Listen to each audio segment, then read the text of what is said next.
جو ہی میرے پاس تھوڑا بہت پیسہ جمع ہوتے تو میں اسلاف کی تراث کو خریدنا شروع کر دیتا تھا۔ سب سے عظیم مولانا عبدالحق محدث ملتانی تھے اور مولانا عبدالتواب محدث ملتانی تھے۔ پورے محلے سے کھانا اکٹھا کیا، دودھ اکٹھا کیا۔ بہاولپور میں یہ خاندان اتنا عظیم خاندان تھا۔ ریاست بہاولپور کے جو نواب تھے، یہ عباسی خاندان سے ان کا تعلق تھا۔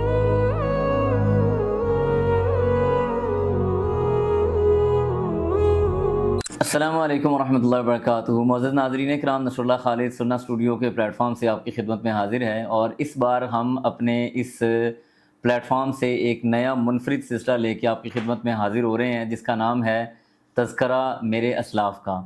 ہم اپنے اس مفید سلسلے کے اندر انشاءاللہ باذن اللہ جنوبی پنجاب کے علماء مشائخ جو دنیا سے رخصت ہو گئے یا جو موجود ہیں، جو دین کی خدمات سر انجام دے رہے ہیں، ان کے حوالے سے گفتگو کریں گے، ان کے خاندانی پس منظر کے حوالے سے، ان کی خدمات کے حوالے سے۔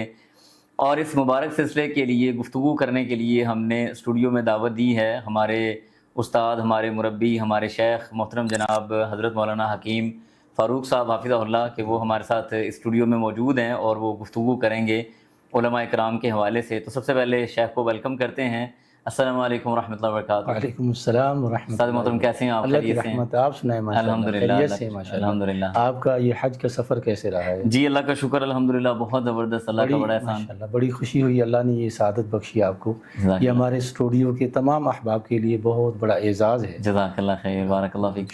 تو شیخ کے حوالے سے میں آپ کو بتا دوں کہ بلکہ ان سے پوچھ لیتے ہیں ہم، بجائے اس کے کہ میں آپ کو یہ بتاؤں کہ آخر یہ علماء اکرام کی سوانح اور ان کے واقعات اور ان کے بارے میں معلومات استاد جی آپ نے کیسے یہ حاصل کی ہے، یہ کیسے یہ شوق پیدا ہوا ہے، اس کے بارے میں تو ذرا بتائیں۔ جب میں ملتان حفظ کے لیے آیا تھا نا، جی تو استاد مکرم مولانا شمس الحق رحمہ اللہ کی جامعہ کا انتخاب کیا تھا۔ اچھا جی۔ تو حفظ کے دوران ہمارے شور کوٹ کے ایک ساتھی تھے، جی وہ لائبریرین ہوتے تھے۔ تو جیسے ہی فرصت ملتی میں ان کے ہاں چلا جاتا، تو لائبریری میں جو قدیمی رسائل تھے، الاعتصام ہے اور علامہ صاحب رحمہ اللہ کا ترجمان القرآن، ترجمان السنہ ہے، اسی طرح ان رسائل کی میں مطالعہ بہت زیادہ کرتا تھا ماشاءاللہ۔ تو اس سے ایک تو شوق پیدا ہوا، دوسرا ایک ہمارے ملتان کے ایک ساتھی تھے، شاید کہ آپ ان کو جانتے ہوں گے، وہ میرے بہت بڑے اس معاملے میں محسن ہیں۔ ان کا نام عزیز الرحمن سندھو ہے۔ تو جیسے ہی میں اس محلے میں رہائش کی تو وہ مجھے ساتھ لے جاتے تھے اور روزانہ کوئی نہ کوئی رسالہ، کوئی نہ کوئی کتاب مجھے دیتے تھے مطالعہ کے لیے۔ تو اس سے اتنا شوق پیدا ہوا کہ دور طالب علمی میں جو ہی میرے پاس تھوڑا بہت پیسہ جمع ہوتے تو میں اسلاف کی تراث کو خریدنا شروع کر دیتا تھا ماشاءاللہ۔ تو بحمدللہ اس وقت سب سے پہلی جو میں نے کتاب خریدی تھی دور طالب علمی میں، حالانکہ میں درس نظامی علوم اسلامیہ میں نہیں آیا تھا، ابھی حفظ کا دورانیہ تھا، وہ کتاب تھی شیخ مولانا ثناء اللہ رحمہ اللہ پر اپنا عبد المجید سہدری رحمہ اللہ کی تذکرہ ثنائی جو ہے، تذکرہ ثنائی، وہ میں نے خریدی تھی ماشاءاللہ تبارک اللہ۔ تو یہ تھا میرا الحمدللہ ابتدائی جو اس معاملے میں، تو یہاں سے آپ کو شوق پیدا ہو۔ تو ناظرین اکرام، آج ہمارا یہ پہلا سلسلہ ہے، یہ اس سلسلے کی پہلی کڑی ہے، پہلی قسط ہے۔ تو اس میں ہم جس نامور شخصیت رحمہ اللہ کا تذکرہ کرنے جا رہے ہیں وہ ہیں مولانا سلطان محمود محدث جلال پوری رحمہ اللہ، کہ ان کی بڑی خدمات ہیں جنوبی پنجاب کے اندر، تالیفی اعتبار سے، تصنیفی اعتبار سے۔ تو اس حوالے سے انشاءاللہ باذن اللہ ہم اپنی گفتگو کا سلسلہ آگے بڑھاتے ہیں۔ تو شیخ ہمیں یہ بتائیں کہ مولانا سلطان محمود محدث جلال پوری رحمہ اللہ، ان کا نسب نامہ، کوئی ان کے معاملات وغیرہ بتائیں۔ کہ شیخ مکرم جن کو اس وقت عالم اسلام میں ایک اللہ نے بہت منفرد مقام دیا ہے، وہ مقام اللہ نے ان کی للہیت، اخلاص اور اس جذبہ صادقہ کی وجہ سے دیا ہے۔ یقینی بات ہے آج جس کو ہم ناپید پاتے ہیں۔ اللہ اکبر۔ وہ وجہ کیا ہے کہ آپ کے اجداد اصل میں ڈی جی خان کے رہنے والے تھے۔ ڈی جی خان کا پہاڑی علاقہ، پسماندہ علاقہ، وہاں سے ہجرت کر کے آپ کے خاندان کے جو بڑے تھے، خصوصاً قیصرانی بلوچ قبیلہ سے آپ کا تعلق تھا، اور قیصرانی بلوچ قبیلہ کے آپ کے والد گرامی جو تھے ان کا نام سردار حسن خان تھا، وہ سردار تھے۔ اچھا جی۔ یہ ڈی جی خان سے ہجرت کر کے احمد پور کی طرف تشریف لائے ہیں۔ صحیح ہے جی. اور احمد پور کے قریب ہی ایک علاقہ تھا جس کو اچ کہتے ہیں. جی جی. اچ کے قریب جو ابھی بھی اچ شریف کے نام سے جانا ہم جاتا تو اچ ہی کہتے ہیں. جی جی جی. اور اکثر عوام الناس میں یہ غلط العام مشہور ہے، اچ شریف کہتے ہیں. جی. تو اس میں ان کی رہائش ہوئی تھی. صحیح ہے جی. جی. اور باقی جو ان کے قبائل تھے یا بلوچ تھے ان سے پھر ان کی رشتہ داری وغیرہ تعلق پیدا ہوا، لیکن یہ آئے ڈی جی خان سے تھے. صحیح ہے. تو یعنی بیسیکلی یہ وہاں کے رہنے والے نہیں تھے بلکہ ڈی جی خان سے تشریف لائے تھے. جی جی. تو شیخ رحمہ اللہ کی کوئی ابتدائی تعلیم، انہوں نے اپنا تعلیمی سلسلہ کہاں سے شروع کیا، کہاں تک پڑھا؟ جی. قدیمی شہر جو اچ ہے نا، جی جی. اس کے قریب جو علاقے تھے ان علاقے میں 3-4 مدارس تھے. اچھا جی. تو ان مدارس میں سب سے پہلے آپ نے قرآن کی تعلیم جو حاصل کی ہے، جی جی. اس تعلیم میں علاقے میں جیسے عام ہمارے ہاں دیہاتی چکوک میں ایک مولانا تشریف لاتے ہیں، پورے محلے سے کھانا اکٹھا کیا، دودھ اکٹھا کیا اور بچوں کو ساتھ ساتھ لیتے گئے اور کچھ دعائیں یاد کرا دیں، کچھ باتیں یاد کرا دیں. لیکن وہ اکثر جو لوگ ہوتے تھے عقائد میں پختہ نہیں ہوتے تھے. صحیح بات ہے جی. تو ان سے سب سے پہلے قرآن کریم کی تعلیم حاصل کی شیخ مکرم نے. اچھا جی. تعلیم حاصل کی تو اس تعلیم میں آپ کا سب سے زیادہ نقصان یہ ہوا کہ زیادہ انہوں نے توجہ نہ دی، اساتذہ تبدیل ہوتے رہے. جی جی. اور اس دوران آپ کا کافی ٹائم ضائع ہوا. صحیح ہے جی. اس کے بعد پھر یہ ہوا کہ والد گرامی ماشاءاللہ مباحث تھے، ان کا شوق بھی تھا. تو آپ نے جو اچ کا قصبہ ہے گیلانی خان کا، اور اسی طرح بستی مہند، یہ علاقہ چنی گوٹ کے قریب ہے. اچھا جی. اور اسی طرح بستی نور والا، یہ 3 علاقے ایسے ہیں جہاں سے خصوصی طور پہ آپ نے ابتدائی کتابیں، فارسی ادب وغیرہ، اسی طرح دوسری جو فنی کتابیں ہیں وہ آپ نے ان 3 مدارس سے حاصل کی. تو یہ مدارس کے ساتھ نام کوئی قابل ذکر جو مدرسہ ہو ان علاقوں میں؟ جی. یہ ان علاقوں میں جو قابل ذکر مدرسہ تھا وہ جو مدرسہ عربیہ انوریہ گمانی، اچھا جی. یہ مشہور تھا اس علاقے میں، جہاں سے آپ نے مطلب ابتدائی کتابیں پڑھی ہیں. جی جی. اور ان کتابوں میں فنی کتابیں زیادہ تر آپ نے وہاں سے حاصل. اور یہ جتنے بھی مدارس 3 کا ذکر میں نے کیا ہے، 3 جگہوں کا، جی جی. یہاں کے جتنے بھی فضلات تھے یہ دارالعلوم دیوبند وغیرہ کے فضلات تھے. اور بہت ان کا اس علاقے میں ایک مقام تھا، حیثیت تھی، اور فنی کتب پڑھانے میں بہت زیادہ مہارت تامہ رکھتے تھے. صحیح. تو انہوں نے پھر وہاں سے. تو شیخ یہ بتائیں کہ شیخ رحمہ اللہ کا یہ جلال پور کے ساتھ اور پھر جو جلال پور میں ادارہ ہے اس ادارے کے ساتھ تعلق کیسے بنا، کس طرح سے بنا، اور کتنی دیر وہاں پہ انہوں نے تصنیف یا تدریس وغیرہ کے معاملات اختیار کیے؟ جی. شیخ مکرم کے جو استاد گرامی تھے مولانا عبدالحق محدث ریاستی ہاشمی تھے. جی جی. ان سے آپ نے یعنی مولانا سلطان محمود کے، معذرت کے ساتھ قطع کلامی ہو رہی، مولانا سلطان محمود کے جو استاد تھے وہ مولانا عبدالحق ہاشمی رحمہ اللہ تھے. رحمہ اللہ. یہ مطلب مسلکاً اہل حدیث تھے. جی جی. عظیم مطلب کہ محدث تھے. تو احادیث کی جملہ کتب آپ نے ان سے پڑھی. ان کے ساتھ جب تعلق ہوا تو اتنا نکھار پیدا ہوا. نکھار کیسے پیدا ہوا آپ حیران ہوں گے کہ بر صغیر میں، ریاست بہاولپور میں، یہ خاندان اتنا عظیم خاندان تھا کہ عبدالحق محدث ہاشمی رحمہ اللہ یہ مطلب ہے کہ محدث بھی تھے، مدرس بھی تھے، اور اس کے ساتھ بہت بڑے واعظ تھے. اللہ نے ان کی آواز میں اتنی تاثیر رکھی تھی کہ جب یہ مختلف علاقوں میں جاتے تھے تو ہندو، سکھ، دوسرے مذاہب کے لوگ ان کے اس بیان کو، ان کی اس تقریر کو انہماک اور توجہ کے ساتھ سنتے تھے. جی جی. تو اللہ تعالیٰ نے ان کو قوت بیان یعنی اتنا زیادہ دیا ہوا. بہت زیادہ. میں آپ کو اپنے علاقے کا واقعہ سناتا ہوں. جی. کہ ہمارا علاقہ جو آبائی علاقہ ہے وہ حویلی بہادر شاہ ہے. اچھا جی. اور حویلی بہادر شاہ آپ حیران ہوں گے کہ ہم ایسا سمجھتے تھے جیسے دوسرا مامو کانجن ہے. اچھا جی. کہ ہمارے علاقے کے جتنے لوگ ہیں وہ زیادہ تر مامو کانجن کے ساتھ جی جی. شیخ صوفی عبداللہ رحمہ اللہ کی جامعہ اور ان کے ساتھ جڑے ہوئے تھے.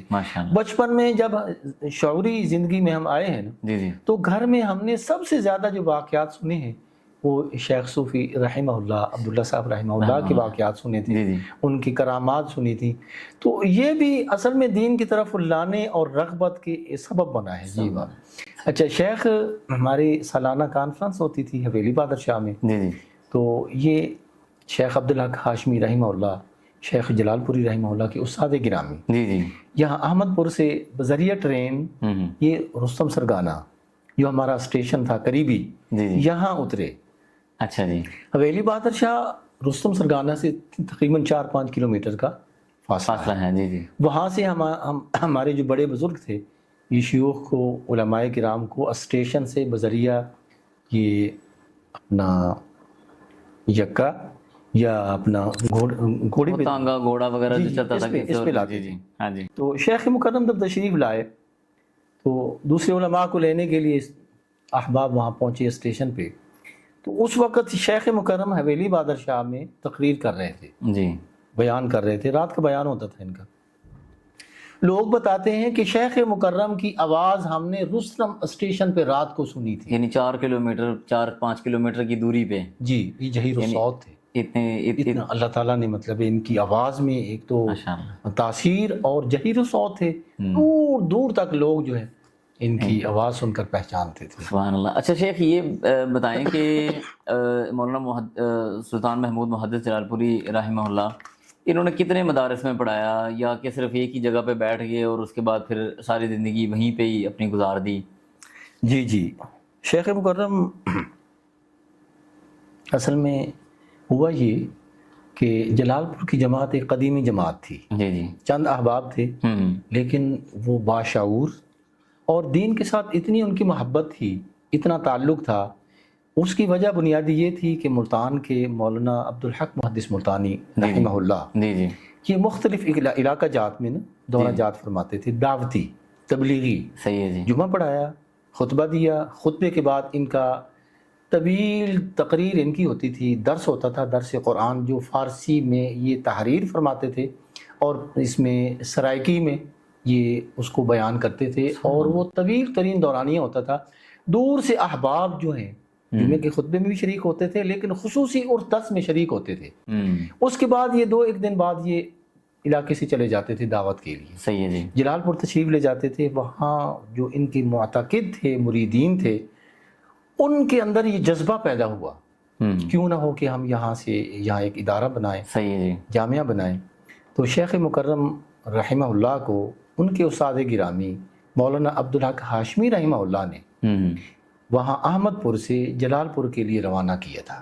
اچھا جی. یہاں روانہ کیا تھا، آپ یہاں تشریف لے کر جائیں اور یہاں آپ بیٹھ کر کام کریں. تو یہ تقریباً واقعہ جو ہے جی دارالحدیث محمدیہ کا قیام جو ہے یہ 12 ذی قعدہ، دارالحدیث محمدیہ جلال پور کا قیام 12 ذی قعدہ 1 اپریل 1929 کو ہوا ہے. اچھا جی. 1929 یعنی پارٹیشن سے پہلے ہو گیا؟ کافی پہلے. اور آپ حیران ہوں گے کہ ملتان سے یہ ریاست بہاولپور تک یہ اتنا وائز بہترین قسم کے دائی اور آل انڈیا اہل حدیث کانفرنس کے جو مبلغین تھے وہ دعوتی کام اتنا کر چکے تھے کہ 1 یا 2 لوگ بھی ہوتے تھے ایسے محسوس ہوتا تھا کہ یہاں بہت بڑی بستی موحدین کی آباد ہے کہ ان کے اندر اخلاص بہت تھا. ایک دوسرا جتنے بھی رسم و رواج تھے ہندوانہ یا مشرکانہ ملحدانہ جتنے بھی تھے یہ لوگ اتنا کوسوں ان سے دور ہوتے تھے. اس کی بنیادی وجہ یہ تھی یہ ہمارے دائی مبلغین جو دورہ جات فرماتے تھے تو اگر مہینے بعد 1.5 مہینے بعد بھی ان کا چکر لگتا تھا تو اتنا وہ کرنٹ اور سپرٹ پیدا کر جاتے تھے کہ وہاں کا ماحول، وہاں کے اثرات ان پر کبھی بھی. اللہ اکبر. یعنی ہم یہ کہہ سکتے ہیں کہ وہ قدیم جو دعات تھے باوجود اس کے کہ ان کے پاس وسائل کی کمی بہت زیادہ اور وہ اخلاص اتنا تھا کہ وہ ایک بار درس دے گئے تو 2 مہینے 3 مہینے اس کا اثر رہے گا اور کسی طرح کی کوئی بھی منفی سوچ، منفی خیال یا کوئی بھی ایسی چیز یا غلط رسم و رواج ان کے اندر داخل نہیں ہو سکتا. سبحان اللہ. بڑی بات ہے جی ماشاء اللہ.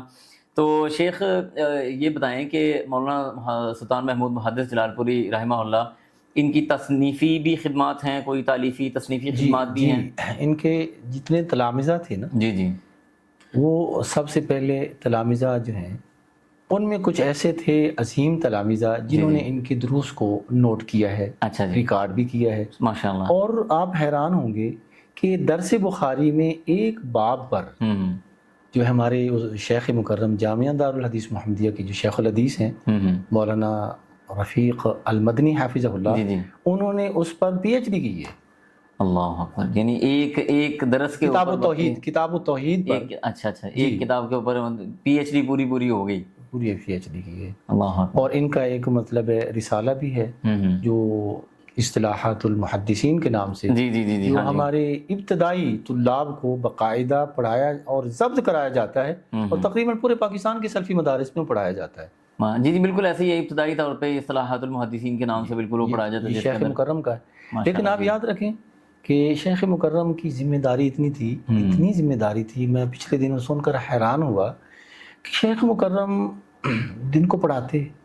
اچھا جی. الگ الگ اگر کوئی طالب علم پڑھنے کے لیے اپنا تدریسی ٹائم کے علاوہ بھی آتا تھا تو آپ اس کو بٹھا کر پڑھاتے تھے. اللہ اکبر. ایک اس کے بعد یہ ہوتا تھا کہ بچوں کی خورد و نوش کی ذمہ داری وہ بھی نبھاتے تھے. اس کے ساتھ ساتھ یہ بھی ہوتا تھا کہ رات کو شیخ پتہ نہیں کتنا ٹائم سوتے تھے، رات کو جاگنا، 2 بجے آئے، 10 بجے آئے، 11 بجے آئے، آ کے سوئے ہو تو طلاب کی نگرانی کرتے تھے. اللہ اکبر. تاکہ یہ جو باہر سے آئے ہیں ان طالب علموں کی اخلاقی، ان کی جو تربیت ہے جسمانی، ان کی روحانی تربیت میں بھی کمی نہ آ سکے. اور یہ حقیقت ہے کہ وہ جو انہوں نے اپنی آرام کے لیے جو ٹائم ہوتا تھا یا بچوں کے لیے ٹائم ہوتا تھا وہ بھی یہیں قربان کرتے تھے. اللہ اکبر. تو سمجھ یہ آ رہی ہے شیخ کہ وہ جو علماء تھے ان کا مطمع نظر صرف اور صرف جو آنے والی اگلی نسل ہے اس کی تربیت پہ تھا اور اسی کے لیے انہوں نے اپنے آپ کو وقف کیا ہوا تھا اور اسی وجہ سے اللہ نے ان کے وقت میں اتنی برکت دی تھی کہ سارے معاملات ان کے چلتے رہے. برکت کا تو ہم تصور بھی نہیں کر سکتے. ہاں جی، یعنی جتنی اللہ تعالیٰ نے ان کو دی ہوئی برکت ایسی ہے. آپ حیران ہوں گے کہ اس کے پیچھے وہ داعیہ کیا تھا. وہ یہ تھا مولانا عبدالحق محدث ملتانی، مولانا عبدالحق ہاشمی. یہ ان کی تربیت تھی. انہوں نے ذہن سازی ایسی کی تھی کہ دنیا کو نہیں لپیٹنا، دنیا کے پیچھے نہیں بھاگنا، دنیا تمہارے پیچھے قدموں میں آئے گی، لیکن جو یہ تم نے پنیری تیار کرنی ہے، یہ جو طلاب تیار کرنے ہیں، یہ اتنا بڑا صدقہ جاریہ ہوگا تمہارا کہ شاید کہ تمہیں آخرت میں پتہ چلے گا کہ اللہ نے ہم سے کیا کچھ لے لیا ہے. سبحان اللہ. تو شیخ کے کوئی جو معروف تلامذہ کے اندر ابھی کچھ حیات ہیں، کوئی موجود ہیں تو ان کا بھی ذکر فرما دیں. عظیم تلامذہ ہیں. جی یقین کریں ہم حیران ہوتے ہیں. ایک عظیم تلامذہ میں سے ایک عظیم تلمیذ رشید ہمارے شیخ عبدالستار الحماد حفظہ اللہ مفتی جماعت ہیں اور عرب و عجم کے عالم اسلام میں اللہ نے اتنا اعزاز بخشا ہے الحمدللہ کہ ان کو مطلب ہے کہ عالم اسلام میں ایک عزت اور توقیر کی نگاہ سے دیکھا جاتا ہے. اور آپ حیران ہوں گے، ہماری جماعت کے لیے بہت بڑا اعزاز ہے، ہمارے ملتان کے لیے بھی بہت بڑا اعزاز ہے کہ ہماری جماعت کی قدیمی دانشگاہ جو جامعہ دارالحدیث محمدیہ ہے اس کے یہ کسی دور میں محتم بھی رہے ہیں، شیخ الحدیث بھی رہے ہیں اور موجودہ جو ہے کم از کم 45 سال سے یہ جامعہ کی ملتان کی جو سب سے قدیمی سب سے بڑی جامع مسجد ہے اس کے خطیب بھی ہیں. شیخ میں ایک دن بیٹھا ہوا تھا جامعہ محمدیہ کے اندر استاد جی کے پاس، حافظ عبدالستار حماد صاحب حافظ اللہ کے پاس، تو انہوں نے اس بات کا تذکرہ کیا کہ میں صرف اپنے استاد کا وعدہ نبھانے کے بالکل ایسے وہ عہد نبھانے کے لیے یہاں پہ جمعہ پڑھانے آ رہا ہوں، وگرنہ میری صحت میری طبیعت بالکل اجازت نہیں دیتی کہ میں اب سفر کر کے میاں چنو سے یہاں پہ آؤں جمعہ پڑھاؤں، لیکن صرف اپنے استاد سے کیا ہوا عہد اور وعدہ پورا کرنے کے لیے آ رہا ہوں کہ میں نے یہاں جمعہ پڑھانا ہے. وہ پتہ نہیں وہ کون سے شیخ ہوں گے، کیسے یہ شاگرد ہیں کہ اللہ سبحانہ و تعالیٰ نے اتنی آپس میں محبت الفت اور وعدے کو نبھانا. وغیرہ دیکھتے ہیں آج کل ہمارے ہاں استاد اور شاگرد کا تو رشتہ ہی بڑا عجیب و غریب ہو گیا اور معاملات بھی بڑے عجیب اور مختلف ہو گئے. بالکل ایسے سبحان اللہ، یعنی یہ بڑی عجیب بات ہے. جی شیخ مکرم نے باقاعدہ ملتان کی جماعت کے اصرار پر تحریر لکھ کر دی تھی. اچھا جی. شیخ مکرم مولانا عبدالستار حماد حفظہ اللہ کو مفتی جماعت کو تحریر لے کر دی تھی کہ یہ آپ تحریر لے کر جائیں اور وہاں آپ نے ذمہ داری نبھانی ہے اور بحمداللہ کبھی تعطل نہیں ہوا. ایسے ہی باوجود ہاں جی وہ بیماری کے اور کمزوری اور نکاحت کے اس کے باوجود موسمی تغیرات بھی ہوں تو بحمداللہ شیخ تشریف لاتے ہیں. اور آپ حیران ہوں گے کہ ملتان کی کریم، ملتان کے وہ لوگ جو قدیمی اصل جماعت ہیں جی جی وہ لوگ خطبہ جمعہ میں تشریف لاتے ہیں جی جی اور بحمدللہ بڑے شوق سے سنتے ہیں.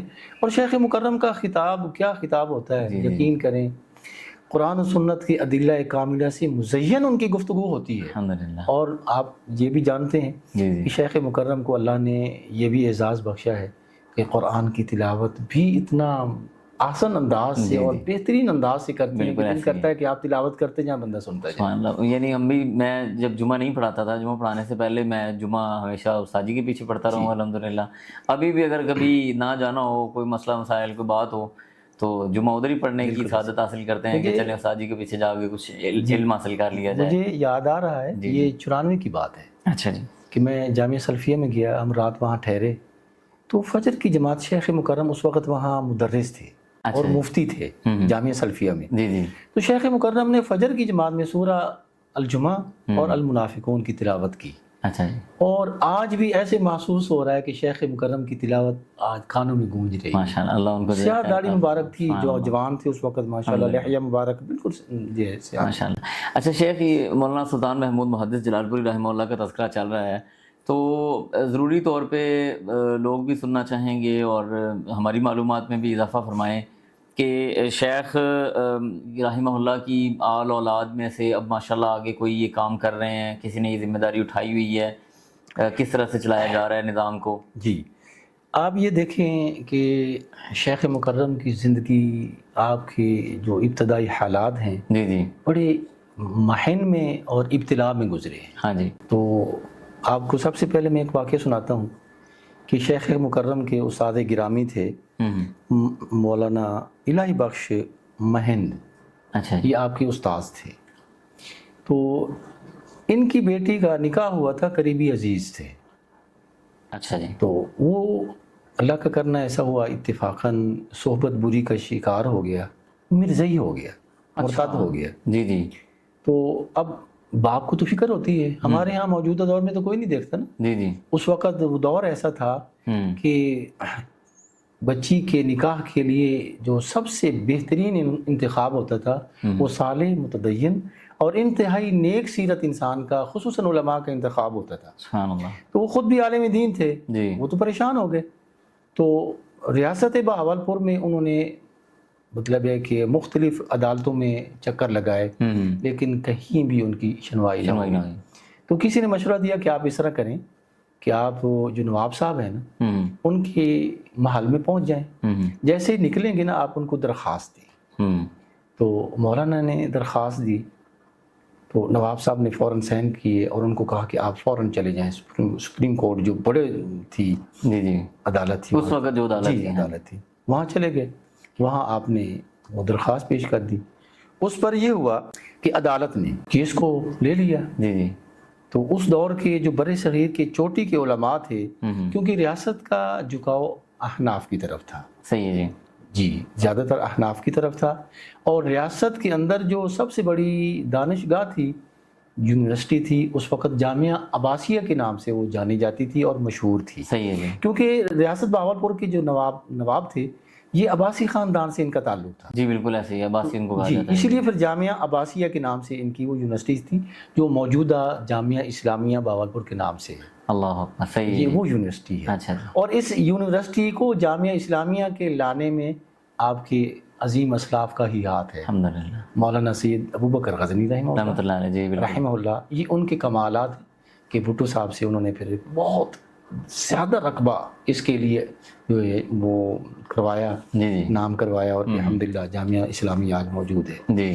تو جیسے ہی ریٹ ہوئی تو انور شاہ کاشمیری اور تقی حسن دربھنگی اور اسی طرح عبدالشکور لکھنوی جی اور ابوالوفا شاہ جہاں پوری, یہ ریاست کی طرف سے ان علماء کو بلایا گیا.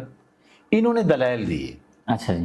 دلائل کی کیا دیے کہ وہ جو ریٹ ہوئی ہے, جس شخص نے ریٹ اپنی بچی کے لیے کی ہے, تو اس نے کہا کہ یہ شخص مرتد ہو گیا ہے, دائرہ اسلام سے خارج ہو گیا ہے. اور آپ حیران ہوں گے کہ یہ بر صغیر میں پہلا کیس تھا جس میں مرزائیت کی تابوت میں کیل ٹھونکا گیا, کفر کا, اور مرتد کا کہ یہ ان کا اسلام کے ساتھ کوئی تعلق نہیں ہے۔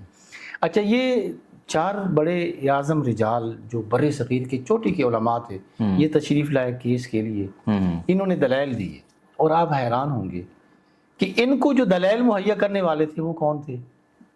ان میں حبیب اللہ یہ کلرک تھے، مولانا ثناء اللہ رحمہ اللہ کے بھانجے تھے۔ اچھا جی۔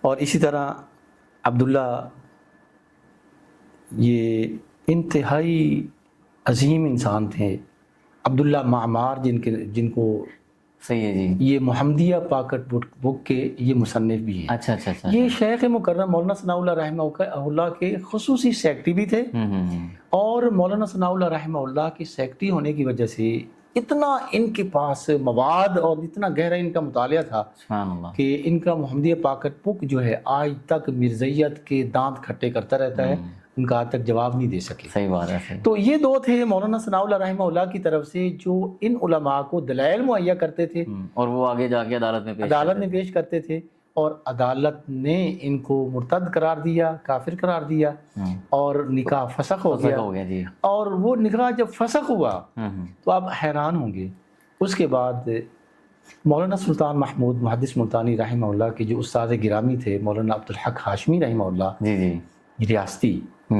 ان کی تحریک اور تحرک پر اس شیخ کی بیٹی کا نکاح مولانا سلطان محمود رحمہ اللہ سے ہوا ہے۔ اللہ اکبر، یعنی مولانا سلطان محمود محدث جلال پوری رحمہ اللہ کی جو اہلیہ تھی وہ ایک متعلقہ تھی، کہہ لیں ایک طرح سے، یہ فسخ نکاح سے نکل کے آئی تھیں، اور لیکن یہ ایک عظیم کارنامہ، بہت بڑا کارنامہ تھا۔ یعنی دیکھا جائے تو اللہ تعالیٰ نے اس کے اندر اتنی خیر رکھی تھی کہ مرزائیت کا چہرہ سامنے آ گیا، سامنے کیا آیا، مرزیت کے تابوت میں یہ کیل ایسا ٹھونکا گیا کہ کئی عشرے مرزیت جو ہے سکتے میں رہی ہے، اللہ اکبر، بڑی سازشیں کرتی رہی ہے۔ سبحان اللہ، یعنی اللہ نے اس میں بھی اتنی حکمت اور فائدہ رکھا۔ ہاں جی، یہ اساتذہ کی دعائیں تھیں نا، اور اساتذہ کی خیر خواہی دیکھیں نا، کہ اتنا عظیم تلمیذ ہیں، انتہائی قیمتی سرمایہ ہیں، تو اس کے ساتھ استاد گرامی کیسے خیر خواہی کر رہے ہیں۔ سبحان اللہ۔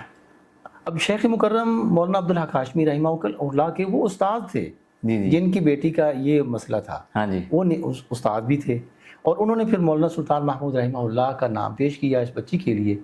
اب حیران کن بات ایک اور ہے کہ نکاح کی تاریخیں طے ہو گئی، اب مشورہ ہو رہا ہے کہ نکاح کے لیے کس کو تکلیف دی جائے۔ اب آپ دیکھیں جنوبی پنجاب میں اس وقت ملتان میں سب سے عظیم جو 2 شخصیات تھیں، مولانا عبدالحق محدث ملتانی تھے اور مولانا عبدالطواب محدث ملتانی تھے۔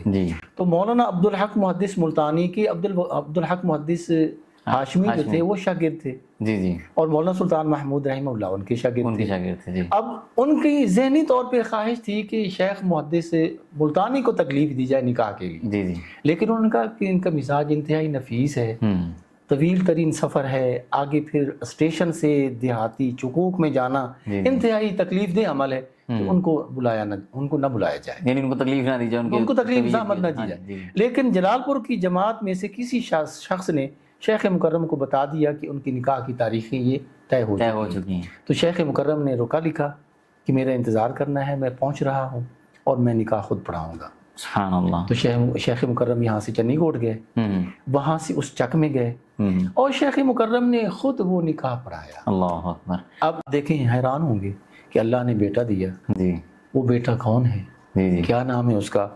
آپ سن کر حیران ہوں گے کہ اس بیٹے کا نام پروفیسر یحییٰ ہے۔ ماشاءاللہ تبارک اللہ، جی بالکل۔ یہ بہت بڑا علمی خانوادے سے تعلق اور علمی شخصیت ہیں۔ اللہ اکبر۔ پاکستان کے اندر، پاکستانی مطلب گورنمنٹ کے اندر، علماء کے اندر، پاکستان کی علمی اور ادبی تحقیق کی شخصیات میں ان کا بہت بڑا نام ہے، کوئی شک نہیں ہے۔ بلکہ پروفیسر یحییٰ حفظہ اللہ، اللہ تعالیٰ ان کی حفاظت فرمائے، ان کے سیرت کے کچھ لیکچرز وغیرہ چلتے رہے ہیں ہمارے پاس جامعۃ المعرفہ میں، ریکارڈنگ وغیرہ ہم نے ان کی تھی ماشاءاللہ، اور بڑی شاندار اور بڑی پرمغز اور بڑی پرتاثیر انداز گفتگو تھا۔ تو میں یہ سوچتا بھی رہا ہوں کہ آخر اس کی وجہ کیا تھی، تو وہ سبب ابھی نظر آ رہے ہیں کہ کہاں سے چلا سلسلہ، کہاں پہ پہنچا، اور کیسی اللہ سبحانہ و تعالیٰ نے اولاد دی جو ماشاءاللہ اس معیار کو پہنچی ہے. شیخ پروگرام کا اختتام کی طرف بڑھتے ہیں. صرف آخر پہ کیونکہ یہ تو علماء کی جو باتیں ہیں یہ تو اتنی طویل ہیں کہ شاید یہ 20-25 منٹ آدھا گھنٹہ تو کوئی بھی اس کے اندر حیثیت نہیں رکھتا. یہ تو گھنٹوں پہ محیط گفتگو ہے جتنی بھی طویل کر لی جائے. تو صرف آخر پہ میں یہ گزارش کروں گا کہ شیخ کا کوئی واقعہ جس نے آپ کے دل کو لبھا لیا ہو، اور یعنی آپ جب بھی اس واقعے کو سوچتے ہیں یا پڑھتے ہیں یا ذہن میں لے کے آتے ہیں تو ایک بار ایمان کی تازگی کا جھونکا آ جاتا ہو، تو کوئی ایسا واقعہ بتائیں ضرور ہمارے ناظرین کے حوالے سے. شیخ مکرم کی زندگی کے ہزاروں واقعات ہیں. اچھا جی. ایک سے بڑھ کر ایک واقعہ ہے اور انسان کے رونگٹے کھڑے کر دیتا ہے. اللہ اکبر. ان کی جو قریبی تلمیذ رشید ہیں ان میں شیخ افضل خلیل عصری صاحب حفظہ اللہ ہیں، کراچی میں ہوتے ہیں. صحیح ہے جی. حدیث آباد ظریف شہید کے مطلب ماشاءاللہ وہاں ادارہ بھی بنایا ہوا ہے. بڑے بڑے واقعات وہ بھی سناتے ہیں اور انہوں نے نوٹ بھی کیے ہیں. تو ایک جو حیران کن واقعہ یہ ہے کہ جلال پور کی جماعت شیخ مکرم کو جو ماہانہ مشاہرہ دیتی تھی، وظیفہ دیتی تھی، وہ 8 روپے تھا. اللہ اکبر. اس دور میں 8 روپے تھا. جی جی. اور ایک عالم دین کے لیے، ایک مدرس کے لیے 8 روپے کیا ہزاروں نہیں لاکھوں بھی کم ہے. کیونکہ ان کی کتابی کتب کے خرید میں اور تعلیمی اخراجات میں بہت زیادہ سرمایہ صرف ہوتا ہے. ایسے ہی. تو 8 روپے وظیفہ تھا اور ان کا یہ تحریری طور پہ لکھا ہوا تھا کہ جیسے ہی سالانہ امتحان ہوں گے اس کے بعد میں تمہارے ہاں تدریس کے لیے پابند نہیں ہوں گا. ٹھیک ہے جی. اب جماعت کو فکر لاحق ہوئی کہ جیسے ہی سال ختم ہونے لگا تو شیخ مکرم نے فرمایا کہ میں اب یہاں نہیں ٹھہروں گا، میں یہاں سے چلا جاؤں گا. اب وہ جماعت جو تھی جلال پور کی، وہاں کے جو صدر تھے، ذمہ دار تھے، جی جی، وہ فوراً مولانا عبدالحق محدث ملتانی رحمہ اللہ کے پاس آئے. اب دیکھیں کہ ان لوگوں کا احترام دیکھیے. ہمارے یہاں استاد کے پاس جائیں گے. ہاں اور ان کو پتہ تھا کہ یہ دادا استاد کی بات کو کبھی رد نہیں کریں گے. ایک بات. دوسرا، وہ دیکھ چکے تھے کہ مولانا سلطان محمود حفظہ رحمہ اللہ کس قدر توجہ انہماک سے، یقینی بات ہے آپ ان کی ہسٹری دیکھیں نا تو حقیقی خاندان، حقیقی اولاد سے پڑھ کر انہوں نے ان طلاب العلم کو جو وہاں آئے ہوئے تھے، پوری مطلب اس وقت تو بیرونی پاکستان سے بھی لوگ آتے تھے، ایسے ہی، تو ان کے ساتھ اتنی شفقت فرماتے تھے. حقیقی بات ہے کہ جو بڑے ان کے تلمیذ رشید تھے نا، مولانا علیات رحمہ اللہ، مولانا رفیق، مفتی رفیق محدث جلال پوری رحمہ اللہ، یہ ابا جان کر کے ان کو بلاتے تھے. اللہ اتنا احترام کرتے تھے کہ زندگی میں آنکھ اٹھا کر بھی نہیں دیکھتے تھے. اللہ. اور ایسا ساتھ دیا ہے کہ پوری دنیا کی تاریخ میں اس طرح کا ساتھ محدثین کے تلامذہ نے استاد کا نہیں دیا جتنا انہوں نے دیا ہے. اللہ. ساتھ بیٹھ کر پڑھایا ہے. تو جو میں آپ کو بات بتانا چاہتا ہوں وہ یہ ہے کہ جماعت ملتان تشریف لائی مولانا عبدالحق محدث ملتانی رحمہ اللہ کے پاس. جی جی. تو مولانا عبدالحق محدث ملتانی اور مولانا عبدالتواب محدث ملتانی رحمہم اللہ تعالی، ان دونوں نے رکا لکھا مولانا سلطان محمود کو رحمہ اللہ کو، جیسے آپ کا تعلیمی دورانیہ ختم ہوگا سالانہ تو آپ نے ان چھٹیوں میں ہمارے پاس تشریف لانا ہے. صحیح ہے جی. تو وہ فوراً تشریف لائے ملتان میں. تو آپ نے بتایا، پوچھا کیا آپ یہاں سے جانا چاہتے ہیں؟ جی مجھے ملتان اپنا ڈی جی خان کی جماعت نے باقاعدہ 50 روپے اس دور میں، 50 روپے کی اس دور میں بڑی قیمت تھی، بڑی قیمت تھی، اور رہائش بھی دینے کا وعدہ کیا ہے تو میں انشاءاللہ اگلے سال سے. آپ نے فرمایا نہیں، وہاں نہیں جانا، وہاں نہیں جائیں گے، آپ اسی 8 روپے پر ہی پڑھائیں گے، یہیں اسی پر پڑھائیں گے اور وہیں رہیں گے اور وہاں آپ نہیں جائیں گے. تو وہ فرماتے ہیں کہ میں تو وہاں وعدہ کر چکا ہوں. انہوں نے کہا کہ وہ جو وہاں کے ساتھی ہیں ان سے ہم انشاءاللہ خود بات کر لیں گے تو آپ وہاں نہیں جائیں گے.